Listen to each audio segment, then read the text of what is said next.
আমরা অনেকে মনে করি রান্না করা অনেক সহজ।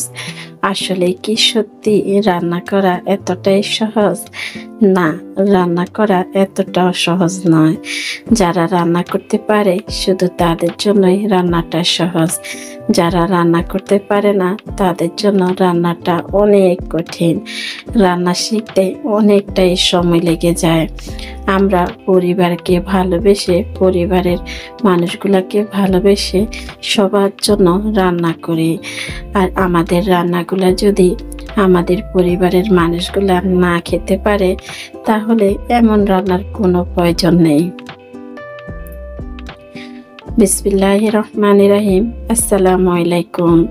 Welcome to my channel Mim moms ব্লগে তোমাদের সবাইকে জানাচ্ছি স্বাগতম। কেমন আছো সবাই? আশা করি সবাই ভালো আছো। আলহামদুলিল্লাহ, আমিও ভালো আছি। চলে আসলাম আজকে আবার আরেকটা ভিডিও নিয়ে। আশা করি প্রতিদিনের মতোই আজকের ভিডিওটা তোমাদের সবার কাছে ভালো লাগবে। অনেক সময় আমাদের অনেকগুলা খাবার বেঁচে যায়। বেঁচে যাওয়া খাবার দিয়ে আমরা যদি চেষ্টা করি বিভিন্নভাবে বিভিন্ন খাবার তৈরি করে নিতে পারি। আজকে আমি বেঁচে যাওয়া খাবার দিয়ে ভর্তা তৈরি করে নিলাম। ভিডিওর শুরুতে আমি বাটির মধ্যে যে কয় পিস মাংস নিলাম, ওই মাংসরে হাতের মধ্যে এরকম ঝুরি ঝুরি করে পেঁয়াজ, শুকনো মরিচ, ধনিয়া পাতা, সরষের তেল দিয়ে খুব মজার একটি ভর্তা তৈরি করে নিলাম। আমরা অনেক সময় আছে একই রকম খাবার খেতে আমাদের ভালো লাগে না, তখন আমরা যদি চাই এভাবে বিভিন্ন খাবারগুলা তৈরি করে নিতে পারি। আমরা অনেকে আছি ভর্তা খেতে খুব পছন্দ করি।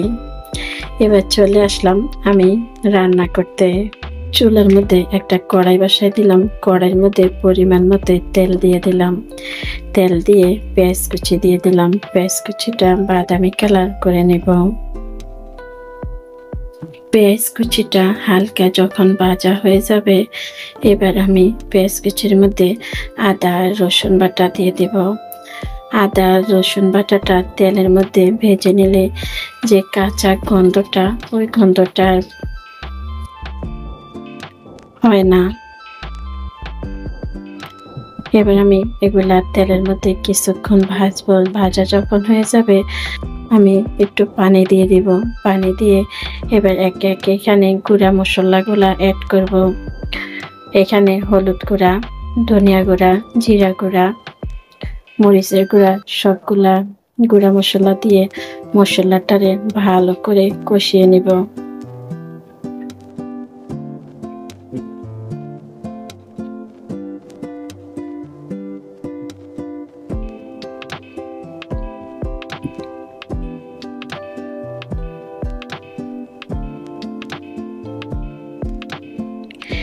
মশলাটা ভালো করে কষানো হয়ে গেছে। মশলার উপরে এইরকম তেল উঠে এসেছে। যখন তেল উঠে আসবে, তখন আমি এখানে আরো কিছুটা পেঁয়াজ কুচি দিয়ে দিব। পেঁয়াজ কুচি দিয়ে পেঁয়াজ কুচিটারে ভালো করে কষিয়ে নেব। আর একটু পানি দিয়ে দিব। দিয়ে ঢাকনা দিয়ে কিছুক্ষণ রেখে দিব। এবার ঢাকনাটা সরিয়ে আমি আগে থেকে যে চিংড়ি মাছগুলা ভালো করে ধুয়ে পরিষ্কার করে রাখলাম, এবার আমি ওই চিংড়ি মাছটা দিয়ে দিব।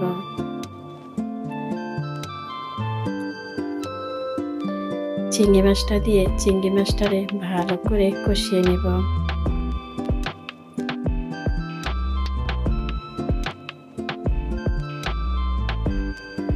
মশলার সাথে মাছটা ভালো করে কষিয়ে নিলাম। কিছুক্ষণ ঢাকনা দিয়ে ঢেকে রেখে দিব। এখন এরকম তেল উঠে এসেছে। মশলাটা যত ভালো কষানো হবে, তত কিন্তু খাবারটা মজা হবে। আমি অনেকক্ষণ ধরে এই মশলাটাকে কষিয়ে নিলাম। এবার আমি আরেকটু পানি দিয়ে দিলাম। পানি দিয়ে এবার আমি আগে থেকে শাকগুলা ধুয়ে পরিষ্কার করে রাখলাম। এবার আমি শাকগুলা দিয়ে দিব।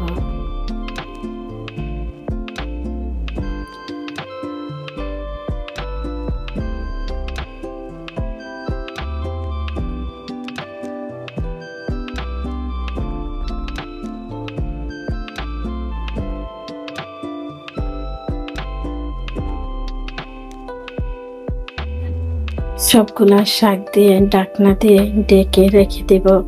2 থেকে 3 মিনিট পরে শাকটাকে আমি উল্টিয়ে পাল্টিয়ে দিব।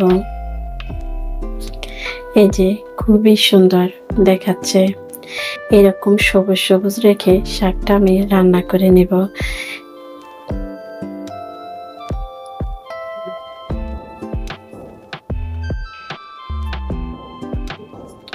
শাক থেকে অনেকগুলা পানি উঠে এসেছে।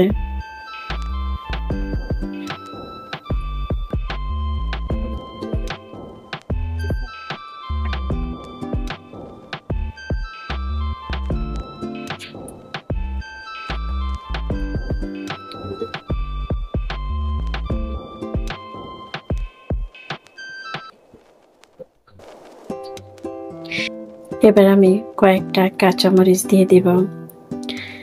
আপনারা যদি চান কাঁচামরিচগুলা মাঝখানে ভাগ করে দিতে পারেন। আমি কাঁচামরিচগুলা আস্ত দিয়ে দিলাম। এবার 2 থেকে 3 মিনিট পর্যন্ত এভাবে রেখে দেব। মনে হলো লবণটা কম হয়ে গেল, তাই আর একটু লবণ দিয়ে দিলাম। আজকের রান্নাটা কেমন হয়েছে সবাই কমেন্টে জানিয়ে যাবেন। লাইক দিতে ভুলে যাবেন না।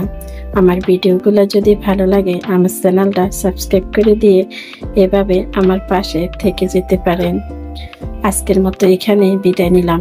সবাই ভালো থাকবেন, সুস্থ থাকবেন। দেখা হবে, কথা হবে পরবর্তী ভিডিওতে। ওই পর্যন্ত সবাই ভালো থাকবেন।